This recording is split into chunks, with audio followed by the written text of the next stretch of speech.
நண்பர்களுக்கு வணக்கம். இன்றைக்கி இப்போ பேச போகிற டாபிக் என்னென்னா, நம்ம தமிழ் சினிமா இருக்கு இல்லையா, அதை பற்றி நம்ம கொஞ்சம் பேச போகிறோம்.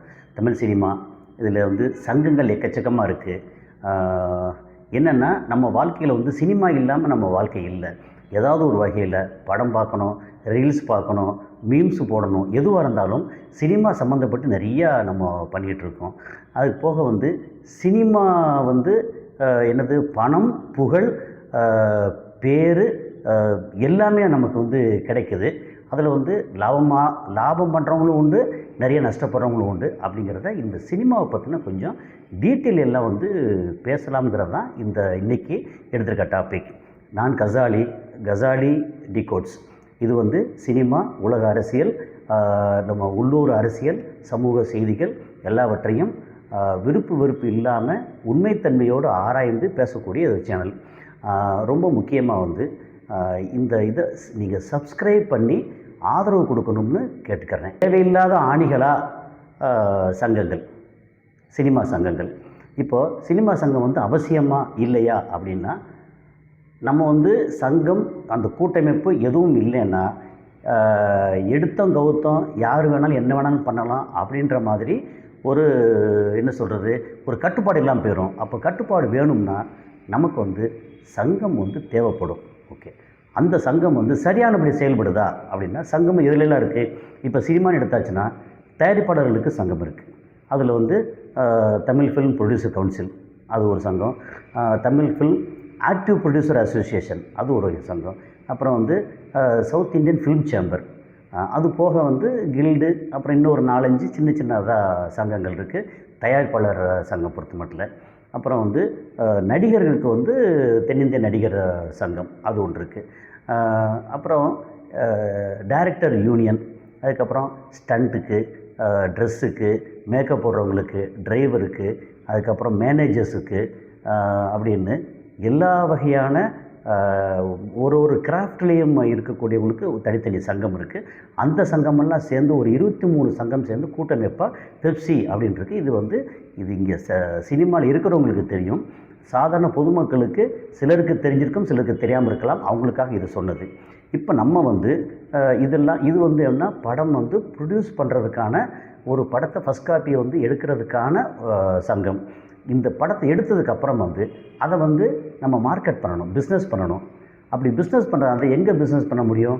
தியேட்டரில் போடணும். இது வழியாக பண்ணுறது தான்.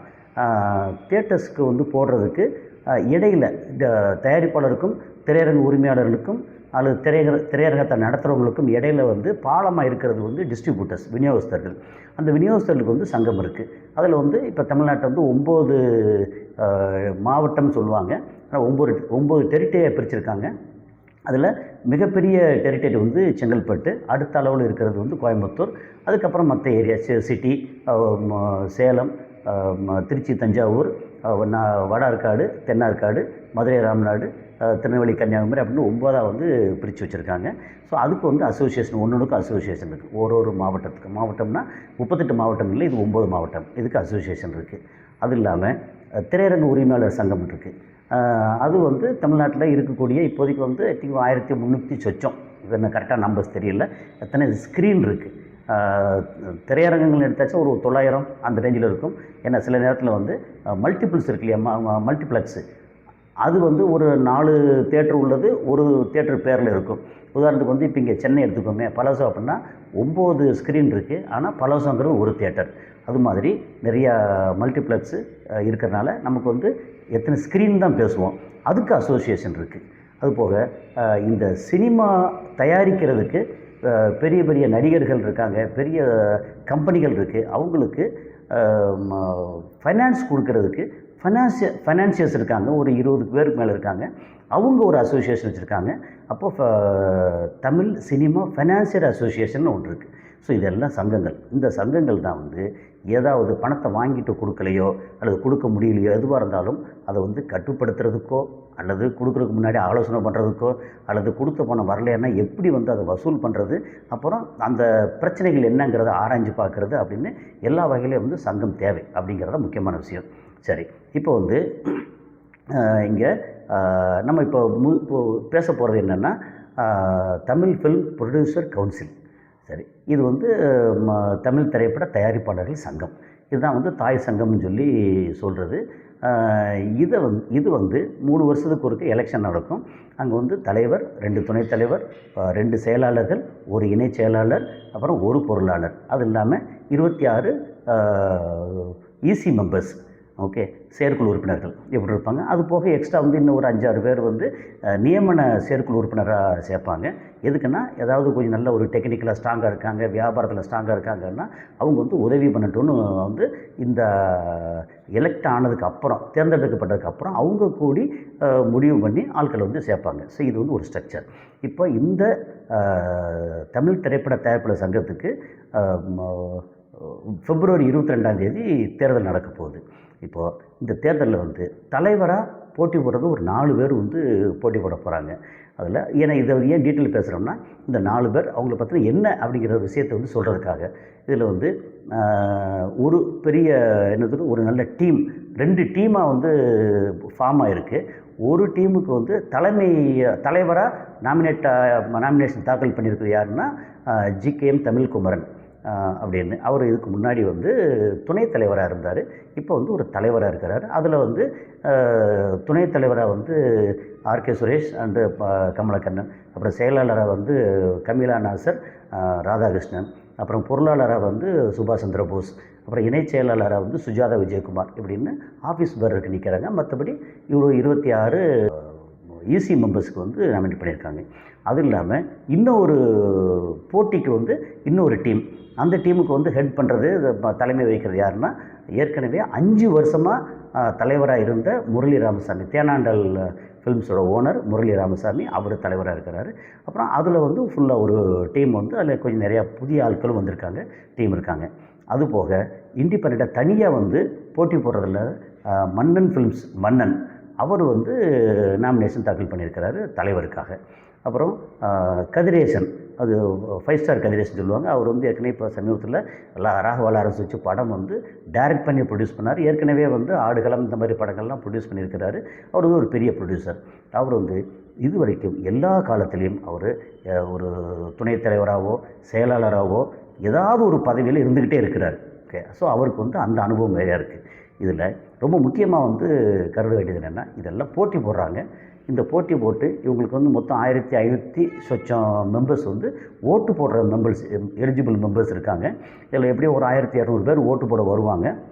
இதில் தலைவராக ஜெயிக்கிற ஒரு பக்கம், மற்ற ஆஃபீஸ் பேரராக ஜெயிக்கணும், அப்புறம் ஈசி மெம்பராக ஜெயிக்கணும். ஜெயிச்சு வந்ததுக்கப்புறம் இவங்க என்ன செய்ய போகிறாங்க அப்படிங்கிறது பெரிய கேள்விக்குறி. ரொம்ப முக்கியமாக இதுக்கு முன்னாடி 5 வருஷமாக தலைவராக இருந்த முரளி ராமசாமி வந்து என்ன பண்ணியிருக்காருன்னா எதுவுமே பண்ணலை அப்படின்னு எல்லோரும் குறை சொல்கிறாங்க. ஏன்னா ரொம்ப முக்கியமாக வந்து சிறு படங்களுக்கு அரசோட மானியம், ஒரு படத்துக்கு வந்து ஒரு 7 லட்ச ரூபா மானியம் கிடைக்கும். அந்த மானியத்தை வந்து கேட்டு வாங்கி தர முடியலை அப்படின்னு குறைபாடு இருக்குது. ஏன்னா அவர் தலைவராக இருந்தார். இப்போது எதிரணியில் இருக்கிற ஜிகேஎம் தமிழ்குமரன் வந்து துணைத் தலைவராக இருந்தார். அதுக்கப்புறம் இப்போ ராதாகிருஷ்ணன்கிறவர் வந்து இப்போ செக்ரட்டரிக்கு நிற்கிறார். ஏற்கனவே அவர் செக்ரட்டரியாக இருந்தார். அப்புறம் தலைவருக்கு வந்து நாமினேட் பண்ணியிருக்க கதிரேசன் வந்து அவர் செக்ரட்டரியாக இருந்தார். இது எல்லாமே ஏற்கனவே வந்து நிர்வாகத்தில் இருந்தவங்க. இவங்க எல்லோரும் சேர்ந்து இதில் ரொம்ப முக்கியமாக இவர் முரளி ராமசாமி, அவங்களுடைய அப்பா வந்து ராமநாராயணன் வந்து ஏற்கனவே எம்எல்ஏவாக இருந்தார். திமுக கட்சியில் எம்எல்ஏவாக இருந்தார். அதுக்கு ரொம்ப சார்பானவர். அதே மாதிரி செக்ரட்டரியாக இருந்த ராதாகிருஷ்ணன் வந்து திமுக கட்சி சார்ந்தவர். அப்போது இந்த ஆளும் அரசோட இவ்வளோ நெருக்கமாக இருக்கிறவங்க இந்த சிறு படங்களுக்கு சப்சிடி கூட வாங்கி தர முடியலை அப்படின்னு குறைபாடு நிறையா இருக்குது. இப்போ வந்து நான் இதை செய்வேன் அதை செய்வேன் ஏகப்பட்ட வாக்குறுதிகள் நிறையா கொடுக்கலாம். ஆனால் இவங்க வந்து என்ன செய்ய போகிறாங்க அப்படிங்கிறது ஒரு மிகப்பெரிய கேள்விக்குறி. சரி, இப்போ என்னெல்லாம் செய்யலாம் அப்படிங்கிறது, இவங்க வந்து தயாரிப்பாளர் சங்கத்தில் ஜெயிச்சு வந்தால் என்ன செஞ்சால் இந்த சினிமா வந்து நல்லாயிருக்கும். ஏன்னா தயாரிப்பாளர்கள் படத்தை தயாரித்தா மட்டும்தான் அது வந்து மற்ற எல்லாருக்கும் வேலை கொடுக்கும். தயாரிக்கும் போது தான் பெப்சி உறுப்பினர்கள் அங்கே இருக்கிற அவ்வளோ பேருக்கும் வந்து வேலை வாய்ப்பு கிடைக்கும். தயாரித்ததுக்கப்புறம் விநியோகஸ்தர்களுக்கு வேலை, திரையரங்க உரிமையாளர்களுக்கு திரையரங்கத்துக்கு வேலை, அங்கே வேலை பார்க்குறோம் எல்லாத்துக்கும் போஸ்டர் ஓட்டுறதுலேருந்து, அது போக வந்து ஆன்லைனில் டிக்கெட்டிங் பண்ணுறதுலேருந்து, அது இல்லாமல் ஏகப்பட்ட பேருக்கு வந்து இந்த வேலைவாய்ப்பு நேரடியாகவும் மறைமுகமாக கிடைக்குது. அரசுக்கு வந்து பெரிய அளவு வந்து வருமானம் வருது. ஏன்னா 18% வந்து ஜிஎஸ்டி, அப்புறம் முன்னாடி வந்து இந்த லோக்கல் பாடி டேக்ஸ் வந்து 8% இருந்தது, இப்போ 4% ஆக்கியிருக்காங்க. அப்போ குறைஞ்சபட்சம் எல்லா இடத்துலையும் 22% வந்து கவர்மெண்ட்டுக்கு டேக்ஸ் போகுது. இப்போ உதாரணத்துக்கு வந்து ஒரு 10,000 கோடி ரூபா மொத்தம் டேர்ன் ஓவர் ஆகுது அப்படின்னா அதில் 22%, அப்போ 1000 கோடி ரூபாய்க்கு மேலே வந்து அரசுக்கு நம்ம வந்து வரியாக செலுத்துகிறோம் அப்படின்ற ஒரு சூழல் இருக்குது. அப்போது இவ்வளோ தூரம் நம்ம வந்து ஒரு சினிமா வந்து பண்ணுறதுன்னா, அது போக ரொம்ப முக்கியம் என்ன சொல்லுவாங்கன்னா, நல்ல திரைப்படங்கள் நமக்கு வந்து என்டர்டெயின்மெண்ட் கொடுக்கல அப்படின்னா மக்களுக்கு வந்து பைத்தியம் பிடிச்சிரும். அவங்க வந்து என்ன செய்வாங்கன்னா, நல்ல படங்களை பார்க்கணும், படங்களை பார்த்துட்டு விமர்சனம் பண்ணணும், விமர்சனம் பண்ணுறதுக்கப்புறம் வந்து அதில் பிட்டாக எடுத்து நிறையா மீம்ஸு போடணும், அப்புறம் எல்லாரையும் கலாய்ச்சி கிண்டல் பண்ணி அவங்க வாழ்க்கையை வந்து ஒரு சுவாரஸ்யமான வாழ்க்கையை வாழ்கிறதுக்கு இந்த கலை, இந்த கலைஞர்கள் இவங்க வந்து ரொம்ப முக்கியம் அப்படின்னு சொல்லி பொதுவான ஒரு பேச்சு இருக்குது. அது எந்தளவுக்கு உண்மைங்கிறது வந்து தெரியும். ஏன்னா எப்படி பார்த்தாலும் இப்போ யூடியூப் இருக்குது, அதில் சொந்தமாக நிறையா பேர் வீடியோ போடுறாங்கன்னா அதுவும் வந்து கலையோட இன்னொரு வடிவம். கலையோட பெரிய வடிவம் தான் சினிமா. சினிமாவோட சின்ன வடிவம் வந்து YouTube videos, reels and short videos இதெல்லாம் சொல்லலாம். அப்புறம் வந்து சீரியல் பண்ணுறாங்க. அப்போ சீரியலாக இருக்கட்டும், வெப் சீரிஸாக இருக்கட்டும், எல்லாமே வந்து கலையோட ஒரு அடுத்தடுத்த வடிவங்கள் தான். அது இல்லாமல் ஏதாவது கார்ப்பரேட் கம்பெனி அப்படின்னா கார்ப்பரேட் வந்து அவங்களோட ஷோரீல் போடுவாங்க. எல்லாமே இது தேவைப்படுது. ஏன்னா ஒரு கம்பெனியை பற்றியோ, ஒரு ப்ராடக்டை பற்றியோ, அல்லது நம்ம மனசில் நினைக்கக்கூடிய ஒரு கதையை பற்றியோ வெளிப்படுத்துறதுக்கு அதுக்கு வந்து ஒரு கலை வடிவம் தேடுது. அது வந்து சினிமா. இதை வந்து நல்லா இருக்கணும்னா என்ன செய்யலாம்?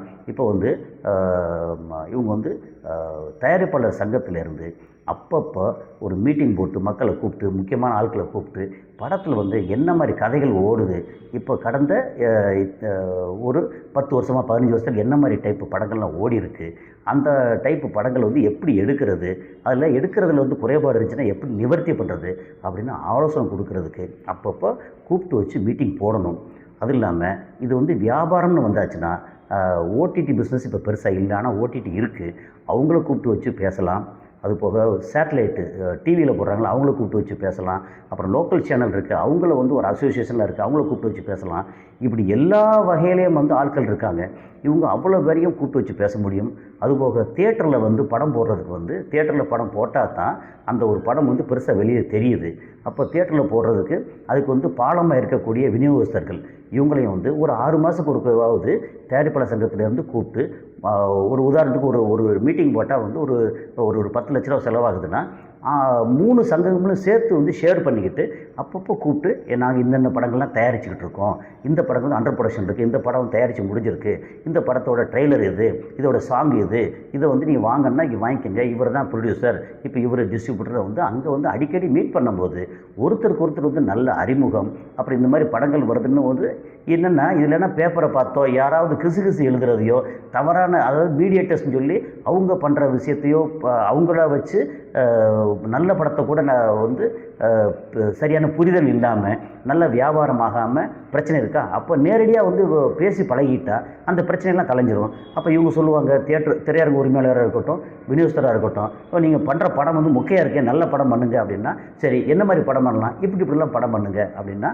அதை வந்து தயாரிப்பாளர்கள் சம்மந்தப்பட்ட ஒரு படத்தை சைன் பண்ணும்போது இயக்குநர்கள்ட்ட எனக்கு இப்படி படம்லாம் வேணும், இந்த மாதிரி கதைகள் வேணும்னு கேட்க முடியும். அதுபோக இந்த படத்துக்கான பட்ஜெட் இருக்குல்லையே, அதில் வந்து தேவையில்லாத வீண் செலவை வந்து தவிர்க்க முடியும். அதுக்கு வந்து திரையரங்கு உரிமையாளர்கள் இருக்கட்டும், விநியோகஸ்தர் இருக்கட்டும், மற்ற அனுபவப்பட்ட ப்ரொடியூசராக இருக்கட்டும், எல்லாமே வந்து அவங்க ஆலோசனை கொடுக்க முடியும். அப்போது நம்ம வந்து பட்ஜெட்டை கண்ட்ரோல் பண்ண முடியும். அது போக ஒருத்தருக்கு ஒருத்தர் நல்ல அறிமுகம் கிடைச்சி பண்ணுற படம் வந்து எல்லோரும் அந்த விநியோகஸ்தர் மத்தியில் வந்து பேசப்படும். அப்புறம் அது சம்மந்தப்பட்ட ட்ரெய்லர் இதெல்லாம் வந்து படம் ரிலீஸுக்கு முன்னாடி தியேட்டரில் வந்து வெளியிடுறதுக்கு ஒரு வாய்ப்பு கிடைக்கும். இப்படி எல்லா விதமானது அடிக்கடி மீட்டிங் போடணும். அதுபோக சங்கத்தில் வந்து இந்த தியேட்டரு தவிர மற்ற ஓடிடியோ சேட்டலைட்டோ இவங்க வந்து அப்பப்போ கூப்பிட்டு வச்சு மீட்டிங் போடலாம். இதெல்லாம் போட்டு இந்த தயாரிப்பாளர்களோட உறுப்பினர்களுக்கு ஒரு நல்ல வழி காமிக்க முடியும் அப்படிங்கிறது. சரி, இன்றைக்கி வந்து பெரிய அளவில் தமிழ் சினிமா வந்து நஷ்டத்தில் இயங்குது அப்படின்னு எல்லாரும் சொல்கிறாங்க. அது உண்மை தான். ஆனால் அது லாபமான சினிமா பண்ண முடியுமா அப்படின்னா நிச்சயம் 90% எடுக்கக்கூடிய 90% படங்கள் வந்து லாபமான படமாக எடுக்க முடியும். அதுக்கு சில மெனக்கெடல் தேவை. அது என்னெல்லாம் பண்ணால் நமக்கு வந்து லாபமான சினிமா எடுக்க முடியும். அப்புறம் பட்ஜெட்டுங்கிறது வந்து 50 லட்ச ரூபாயிலிருந்து 500 கோடி ரூபா வரைக்கும் பண்ண முடியும். 50 லட்ச ரூபா அப்போ நம்ம எடுக்கிற படம் வந்து 50 லட்ச ரூபா 50 லட்ச ரூபாயில் எடுத்துட்டோம். சின்ன படம்னா ஷார்ட் ஃபிலிம் இல்லை, 2 மணி நேர படத்தை வந்து 50 லட்ச ரூபாயில் எடுத்துட்டோம்னா அதை வெளியிடுறதுக்கு இன்னும் ஒரு 60-70 லட்ச ரூபா தேவைப்படும். அதுக்கும் தயாராக இருக்கணும். அதனால் இது எல்லாத்தையும் என்னென்ன பண்ணலாம்ங்கிறத வந்து சினிமா தயாரிப்பை பற்றி டீட்டெயில்டாக வந்து அடுத்து உங்கள்கிட்ட பேசுகிறேன்.